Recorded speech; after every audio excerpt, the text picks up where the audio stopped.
native people have many prophecies about this time. They say at the beginning of each cycle of time, the Great Spirit comes down through a messenger. He makes a strong appearance upon the earth. And we are coming to an end of a cycle now. It's not the first cycle. There was a cycle of spirit. There was a cycle of the mineral, the rock. There was a cycle of the plant. And now we're in the cycle of the animal, coming to the end of that and beginning the cycle of the human being. When we get into the cycle of the human being, the highest and greatest powers that we have will be released to us and be released from that light or soul that we carry to the mind. But right now we're coming to the end of the animal cycle when we have investigated ourselves and learned what it is to be like an animal on this earth. And at the beginning of this cycle of time, long ago, the Great Spirit came down and He made an appearance. He gathered the peoples of the earth together. They say on an island that is now beneath the water. And He said to the human beings, He said, I'm going to send you to 4 directions. And over time, I'm going to change you to 4 colors. But I'm going to give you some teachings, and you will call these the original teachings. And when you come back together with each other, you will share these so that you can live and have peace on earth, and a great civilization will come about. And He said, during this cycle of time, I'm going to give each of you 2 stone tablets. And He said, when I give you those stone tablets, don't cast them upon the ground. Because if any of the brothers and sisters of the 4 directions and the 4 colors cast their stone tablets on the ground, not only will the human beings have a hard time, but almost the earth itself would die. And so He gave us each a responsibility, and we call that the guardianship. And to the Indian people, the red people, He gave the guardianship of the earth. And we were to learn during this cycle of time the teachings of the earth and the plants that grow from the earth and the foods that you can eat and the herbs that are healing. So that when we came back together with the other brothers and sisters, we could share this knowledge with them, because something good was to happen on the earth. And to the south, He gave the yellow race of people the guardianship of the wind. And they were to learn about the sky and breathing and how to take that within ourselves for spiritual advancement. And they were to share that with us in this time. And to the west, where there's blackness of night, He gave the black race of people the guardianship of the water. And they were to learn the teachings of the water, which is the chief of the elements. It is the most humble and also the most powerful. And to the north, where there's white snow on this continent, He gave the white race of people the guardianship of the fire. And if you look at the center of many of the things they do, you will find the fire. In this light bulb, they say that is the white man's fire. If you look at the center of a car, you will find a spark. If you look at the center of the airplane, the train, you will find the fire. And the fire moves, also consumes. This is why it was the white brothers and sisters that began to move upon the face of the earth and reunite us as a human family, because they had the guardianship of the fire. This was their responsibility. And so a long time passed, and the Great Spirit gave each of the 4 races 2 stone tablets. Ours are kept at the Hopi Reservation in Arizona, at 4 Corners area. I've talked to people from the black race of people. Their stone tablets are at the foot of Mount Kenya. They are kept by the Kikuyu tribe. I once had the honor of presenting a sacred pipe of the Kikuyu tribe carved from the red pipestone of Mount Kenya. One time I was at an Indian spiritual gathering. A medicine man from South Dakota put a beaded medicine wheel in the middle of the gathering, and it had the 4 colors and the 4 directions. And he asked the people, where is this from? And they said, oh, probably Montana, South Dakota, maybe Saskatchewan. He said, this is from Kenya. It was beaded just like ours, same colors. The stone tablets of the yellow race of people are kept by the Tibetans in Tibet. And the guardians of the traditions of the people of Europe are the Swiss. In Switzerland, they still have the mask day when each family brings out its mask. They still know the colors of their families. They still know their symbols, some of them. Each of these 4 keepers happen to be people that live in the mountains. If you went straight through the Hopi reservation to the other side of the world, you would come out in Tibet.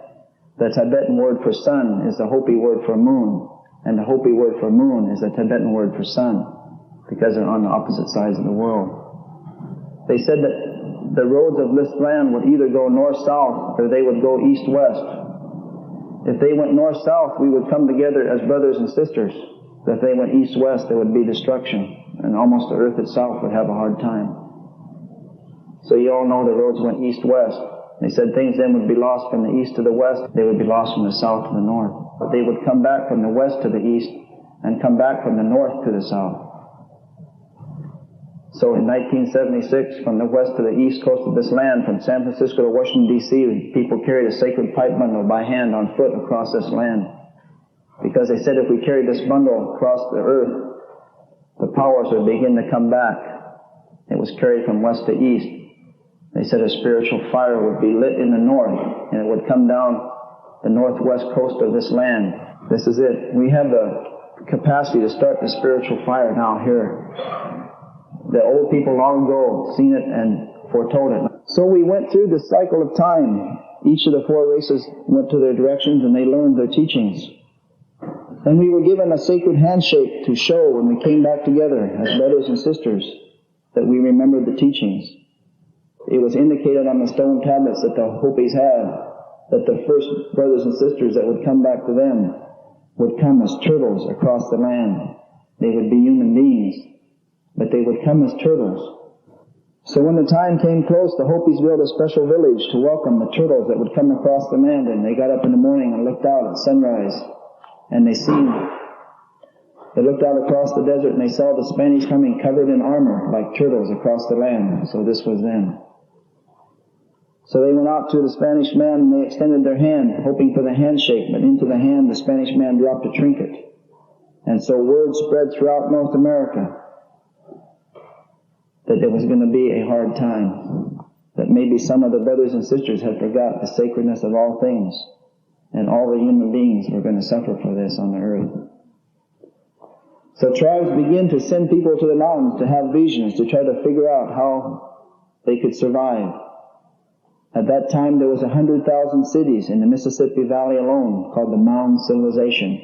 Cities built on great mounds. Those mounds are still there. There was 100,000 cities of native people. And they were wondering how they could survive, live off the land, because they knew a hard time was going to come. They began to send people to have visions to see how we could survive this time. People came on the East Coast, and we were told in the prophecies that we should try to remind all the people that would come here of the sacredness of all things. And if we could do that, there would be peace on earth. But if we did not do that, when the roads went clear from east to west, and when the other races or colors of the earth had walked clear across this land, if by that time we had not come together as a human family, the Great Spirit would grab the earth with His hand and shake it. And so if you read the treaty negotiations from Red Jacket of the Six Nations on the east coast of this land, clear to Chief Joseph and Chief Seattle on the west coast of this land, they all said the same thing. Chief Joseph said, "I accord you the right, and I hope that you accord me the right to live in this land." We always were trying to live together. But instead of living together, you all know there was separation, there was segregation. They separated the races, they separated the Indians, and they separated the blacks. So when they got to the west coast of this land, the elders that were aware of many of these prophecies, when they got to the west coast of this land, they said they would then begin to build a black ribbon, and on this black ribbon they would move a bug. And when you begin to see this bug moving on the land, that was a sign for the first shaking of the earth. And this first shaking of the earth would be so violent that this bug would be shaken off the earth into the air, and it would begin to move and fly in the air. And by the end of this shaking, this bug would be in the air around the world. And behind it would be a trail of dirt. And eventually, the whole sky of the entire earth would become dirty from these trails of dirt. And this would cause many diseases that would get more and more complicated. So the bug moving on the land, of course, it's easy to see now. In 1908, the Model T Ford was mass-produced for the first time. So the elders knew the first shaking of the earth was about to come about. That's the First World War. In the First World War, the airplane came into wide usage for the first time. That was the bug moving into the sky. And so then they knew that something very important would happen. There would be an attempt to make peace on earth on the west coast of this land. And so the elders began to watch for this. And they begin to hear that there was going to be a League of Nations in San Francisco. So the elders gathered in Arizona around 1920 or so, and they wrote a letter to Woodrow Wilson, and they asked if Indian people could be included in the League of Nations. At that time, the United States Supreme Court had held that a reservation is a separate and semi-sovereign nation, not a part of the United States, but protected by it. And this was of concern because people didn't want the reservations to become more and more separate. They didn't want them to be considered nations. So they did not write back, and the native people were left out of the League of Nations. So that circle was incomplete. In the League of Nations circle, there was the southern door, the yellow people. There was the western door, the black people. There was the northern door, the white people. But the eastern door was not attended. And the elders knew that peace would not come on earth until the circle of humanity is complete. Until all the four colors sit in the circle and share their teachings, then peace will come on earth. So they knew things would happen. Things would speed up a little bit. There would be a cobweb built around the earth, and people would talk across this cobweb. When this talking cobweb, the telephone, was built around the earth, a sign of life would appear in the east, but it would tilt and bring death. It would come with the sun. But the sun itself would rise one day, not in the east, but in the west. So the elders said, when you see the sun rising in the west, and you see the sign of life reversed and tilted in the east, you know that the great death is to come upon the earth. And now the Great Spirit will grab the earth again with His hand and shake it. And this shaking will be worse than the first. So the sign of life reversed and tilted, they called that the swastika. And the sun rising in the west was the rising sun of Japan. These two symbols are carved in stone in Arizona. When the elders seen these two flags, these were the signs that the earth was to be shaken again. And the worst misuse of the guardianship of fire is called the gourd of ashes. They said a gourd of ashes will fall from the air. It will make the people like blades of grass in a prairie fire, and things will not grow for many seasons. The elders tried to contact President Roosevelt and ask him not to use the gourd of ashes because it would have great effects upon the earth and eventually cause an even greater destruction in the third shaking of the earth, the Third World War. So they knew that after the second shaking of the earth and they saw the gourd of ashes fall from the sky, they knew then they would be trying to make peace on the other side of this land. And because the peace attempt on the west coast had failed, they would build a special house on the east coast of this Turtle Island, North America. And all the nations and the peoples would come to this house, and it would be called the House of Mica. It would shine like the mica on the desert shines. So the elders began to see they were building the United Nations made out of glass that reflects like the mica on the desert. So they knew this is the House of Mica, and all the peoples of the earth should go to it. So they met and talked about this. They said that in 1920s they had written and they had not been responded to, so this time they said we better go to the front door of the House of Mica because things might get a lot worse. So elders representing a number of tribes, I believe, drove to New York City. When the United Nations opened, they went to the front door of the House of Mica. And they said these words, we represent the indigenous people of North America and we wish to address the nations of the earth. And they said, we're going to give you 4 days to consider whether or not we will be allowed to speak. And they retreated to one of the Six Nations reserves in New York State. The Six Nations reserves are the keepers of the great law of peace of the prophet that appeared here in North America, Daganawida. And this great law of peace is still recited. It takes 4 days between sunrise and noon each year in Indian by memory. It's recited about this time of year. 4 days later they came back, and I believe the nations of the earth, they heard that the Indians had come to the door, and they voted to let the Indians in. They wanted to hear what they had to say. But the United States is one of 5 nations, and the United Nations with a veto power, and still they were concerned because this time the native sovereignty was even stronger. And I believe they vetoed the entrance of the native people. So then they knew other things would happen on the earth, and the United Nations would not bring peace on earth, but there would be continuing and deepening confusion, and that the little wars would get worse. So they retreated to the Six Nations Reserve, and they talked about this, and they said the time is really getting close now, 1949. They said, we're going to divide the United States into 4 sections, and each year we're going to have a gathering, and we're going to call these the White Roots of Peace gatherings. They begin to have these around 1950. And they authorized certain men to speak in English for the first time about these prophecies. One that I used to listen to many times over and over was Thomas Benyaka. He is a Hopi man, who was authorized to speak in English about what was on the stone tablets. And he spent his lifetime, has dedicated his lifetime to doing this. And they begin to tell us at these gatherings, they said, in your lifetime you're going to see things happen. It was strange when they said it in the 1950s and 1960s, but now it seems very clear, but then it was unusual. They said you're going to see a time in your life men are going to become women. They said the Great Spirit, He's going to make a man on the earth. He made him a man, but this man's going to say, I know more than the Great Spirit. I'm going to change myself to be a woman. And they will even nurse children.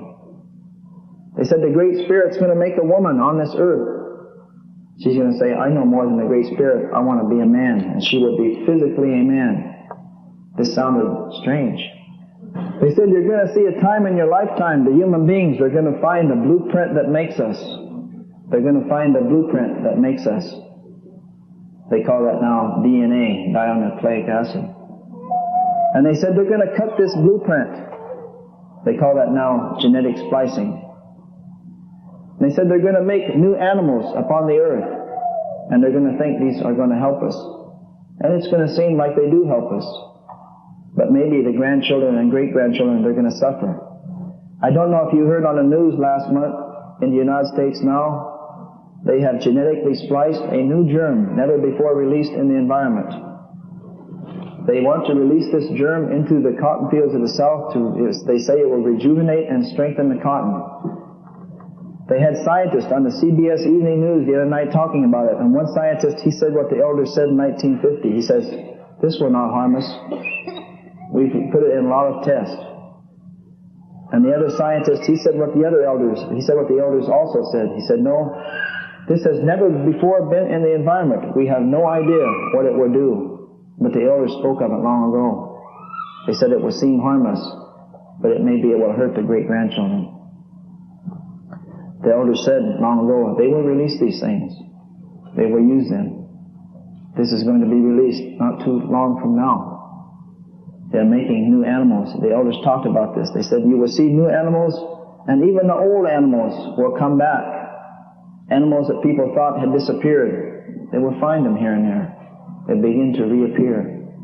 They said, you will see a time, about this time, they said, there's going to be a time when the eagle will fly its highest in the night and it will land upon the moon. Some tribes say the eagle will circle the moon. Some tribes say the eagle will fly its highest in the night. And at that time, they say, many of the native people will be sleeping, which symbolically means they have lost their teachings. Or some tribes say it will be as if they're frozen. They've been through the long winter. But they say when the eagle flies its highest in the night, that will be the first light of a new day. That will be the first thawing of spring. Of course, at the first light of a new day, if you stayed up all night, you notice it's really dark. And the first light, you want to see it, but you can't. It sneaks up on you. You want to see it change, but it was dark, and then pretty soon it's getting light before you know it. We're at that time now. The eagle has landed on the moon, 1969. When that spaceship landed, they sent back the message, the eagle has landed. Traditional Native people from clear up in the Inuit that have shared with us, they have this prophecy clear down to the Quechuas in South America who have shared with us, they have this prophecy. When they heard those first words, the eagle has landed, they knew that was the start of a new time and a new power for Native people. There is absolutely nothing strong before us now. We may do anything we wish. In 1776, when the United States government printed the dollar in one claw, if you've ever noticed, there's an olive branch in this claw. They said that represented peace. The Indian elders shared with me in South Dakota, for them that represents the enslavement of black people. In the prophecies of the Six Nations people, they say there will be two great uprisings by black people to free themselves. We've seen one, about 1964. There will be a second, more violent one to come. And the other claw is 13 arrows. The founding fathers of the United States said that represents the 13 states. But they say the elders, that represents the enslavement of native people. When the eagle landed on the moon, they decided to print a special silver dollar to commemorate that. I don't know how many of you noticed it. The original design showed the spaceship landing on the moon, but at the last minute it was changed to an actual eagle. And in the eagle's claws is the olive branch, but the arrows are gone. And the elders said, that's our prophecy. We have been released. There was one more uprising coming for the black race of people, and then they will be released. And this is also going to have an effect on native people, a good effect. But we're in that time now. We're between the first light of a new day and the sunrise. The sunrise is about to come. When it comes up, everyone is going to see it. But you know how it is in the village. There's a few people that get up early, and there's some that sleep till noon. And he said when that eagle lands on the moon, the powers begin to come back to us. And you know, as an alcoholic person, I feel that one of our greatest diseases is alcoholism. And within 7 days of the time the eagle landed on the moon, the first native alcoholism program was started on an Apache reservation in Arizona. Within 7 days of the time the eagle landed on the moon, the Freedom of Indian Religion Act was introduced into the United States Congress. In 1978, it was signed by President Carter. I believe it was November 10th. It was punishable at one time to go to jail for 10 years and or a $10,000 fine for singing a song or doing a sweat. This was changed in 1978. The legislation was introduced in 1969, less than 7 days after the eagle landed on the moon. These are the physical manifestations of the spiritual prophecies that we have. So he said at this time you're going to see things will speed up. The people on the earth will move faster and faster. Grandchildren will not have time for grandparents. Parents will not have time for children. It will seem like time is going faster and faster, and the elders advised us, as things speed up, you yourself should slow down. The faster things go, the slower you go. Because there's going to come a time when the earth is going to be shaken a third time.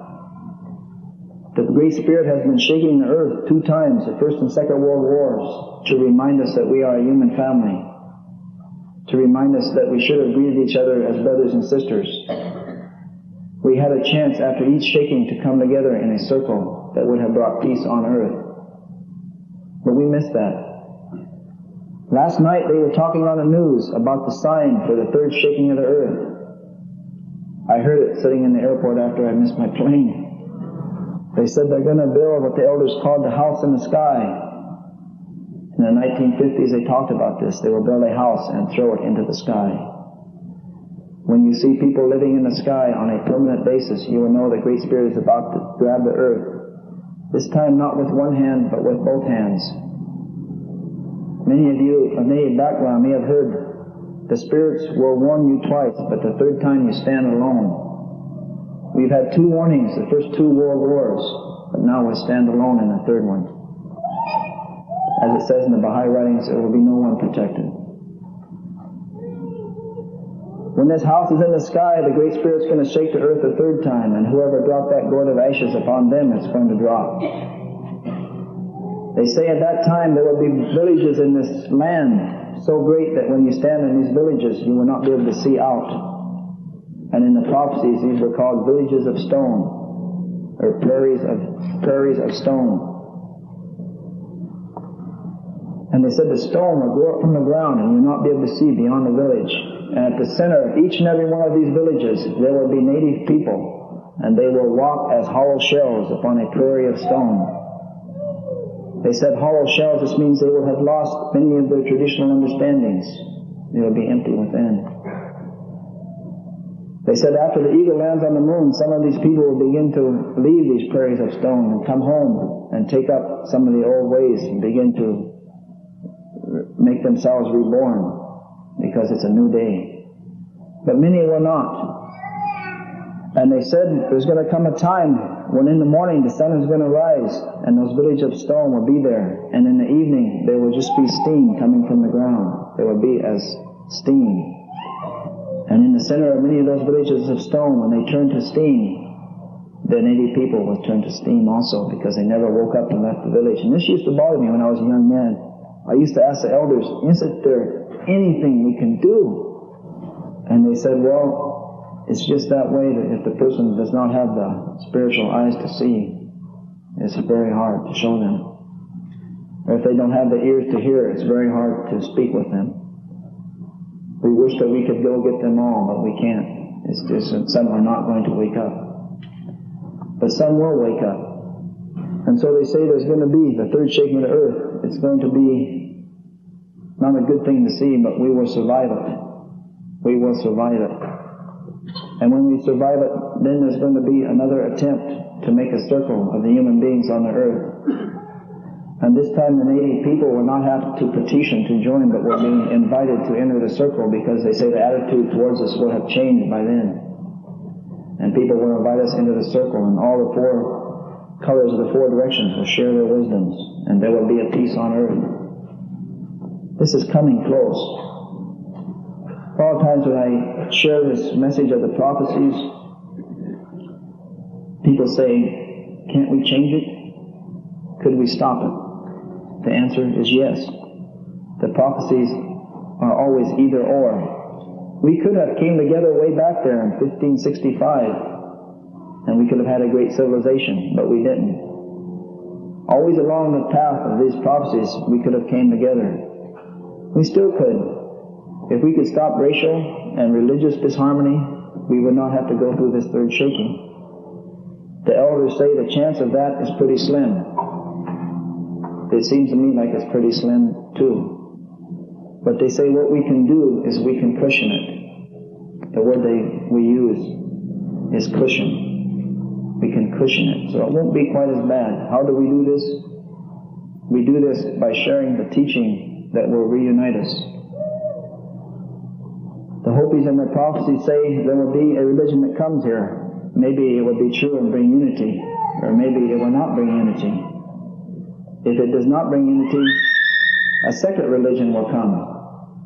And the people of this religion are known in the Hopi language as the Baha-Ni, the people of Baha. Ni means people of. So I was looking for the people of Baha. I wondered who the people of Baha were.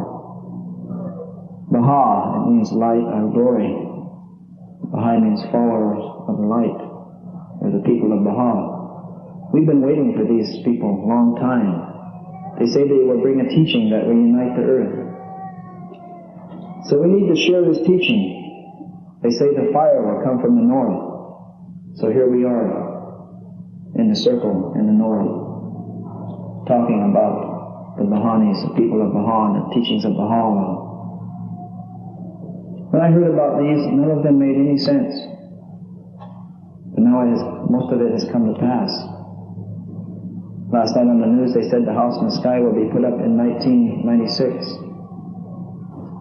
The earth as we know it is going to change. Each of us carry, I believe, a sacred drop of light.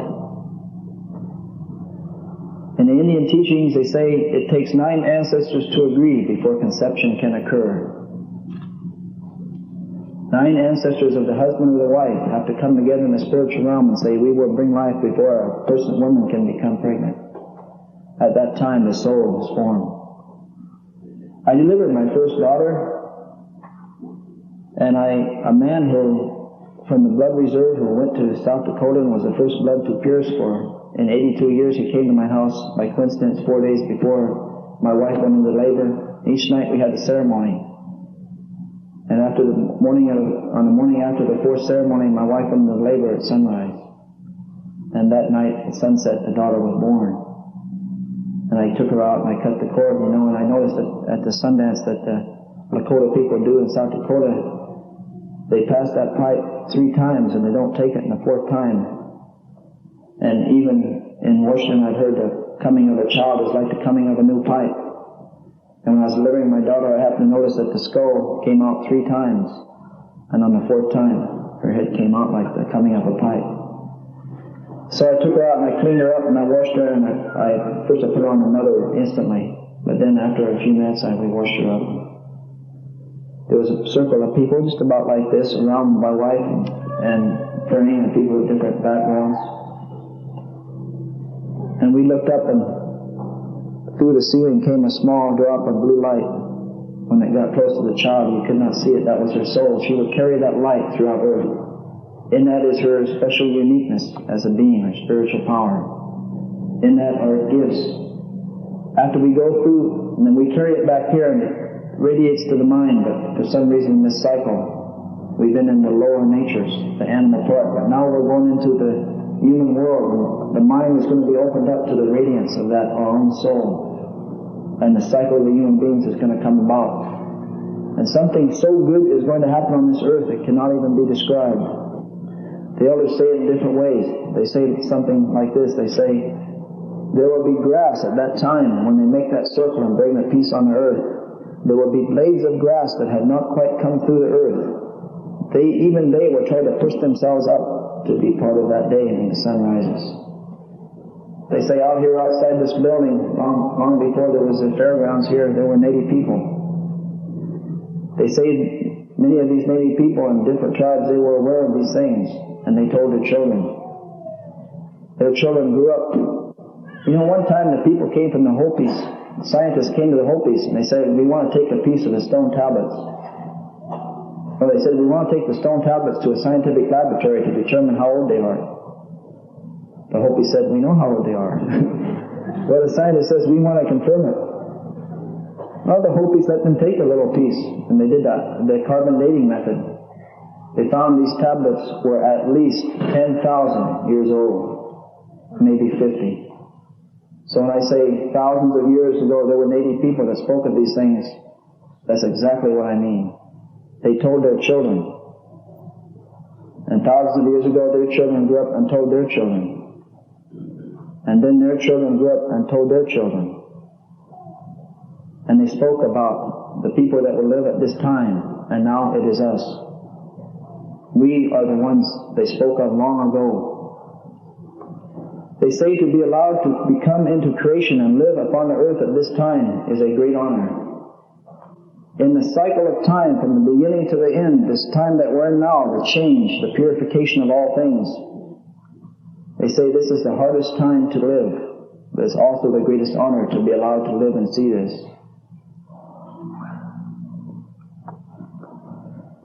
In the state of Washington in 1855, they signed treaties and made 22 Indian reservations. They wanted to do it before there was problems. They thought they were advanced at the time. They had learned from what had happened elsewhere. They made 22 Indian reservations, and the elders spoke in 1855, and they said, we're going to become weaker, and you're going to become stronger, and if you wish to break these treaties, you may do so. They said, but there's going to come a time when the earth itself will rise up and purify itself, and this will be announced. It will be announced by the speaking of one of 16 great ones on the west coast of this land. One first of the 16 great ones speaks, the purification will have begun. It was a little over 5 years ago when Mount St. Helens, one of the 16 great volcanoes on the west coast of this land, spoke. The Seattle Times did a special interest story. They went over to Watson Totus and Woodrow Bill. They asked Watson Totus and Woodrow Bill, as spiritual people of the Yakima Nation, what does this mean? What they said was so profound that they didn't put it on page 16, they put it on the front page of the Seattle Times. They said this means that the races and nations of the earth should slow down and come together and talk to each other. That's exactly what it meant. And we had 4 years and 4 days to do that. 4 years and 4 days later, Mount St. Helens went off the second time. That was last spring, just about this time. That was our grace period. We could have still done something really good. But now things are going to speed up. Now things are going to really happen fast. Time is going to go so fast. The more we share the message, the more we will cushion the third shaking of the earth, then the easier it will be on ourselves and others.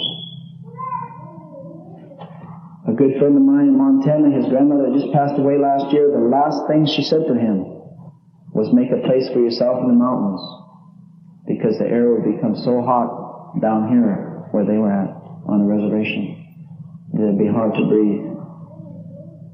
And it won't be long. It's the last thing she told her grandson when she was passing. Go into the mountains and make a place for yourself. Put some things there that you can survive with. The people are going to run to the mountains to survive. And the native people must be ready for this. And they're going to turn to the native people, and they're going to turn to the local spiritual assemblies. So this is that time. We are now within the purification of all things. Non-natives call this the apocalypse. The native elders call this the purification. I want to share one non-native prophecy with you. There was a prophet, or a seer, not a prophet, but a seer in Europe. His name was Nostradamus. I'm sure many of you have heard of him. He foresaw 3 great shakings of the earth. He said the third shaking would begin when Lesser Arabia and Persia engaged in a war. 5 years ago, when Mount St. Helens went off, Iraq attacked Iran. Lesser Arabia today is called Iraq. Persia is called Iran. These two prophecies coincide. Both the native elders and Nostradamus said this will start slowly, almost unnoticed by the peoples of the earth, but it will eventually involve us all. Eventually the gourds of ashes will fall from the sky so much that the river that runs through the center of this turtle island, the Mississippi River, will boil from the heat of the gourds of ashes that will fall on this land. But don't despair. It sounds terrible, but we will survive it. We will live through it. So, in closing, I would like to call on each and every person, regardless of who you are, young or old, native or non-native, to arise now and to awake, to embrace this time, to learn everything you can about the teachings and the writings, to arise and awake and go forth, all the peoples of the earth. You're going to find them. Peoples everywhere are now receptive to the message. It is time to arise and awake and go forth and teach. There's people out there waiting to hear. Waiting to hear.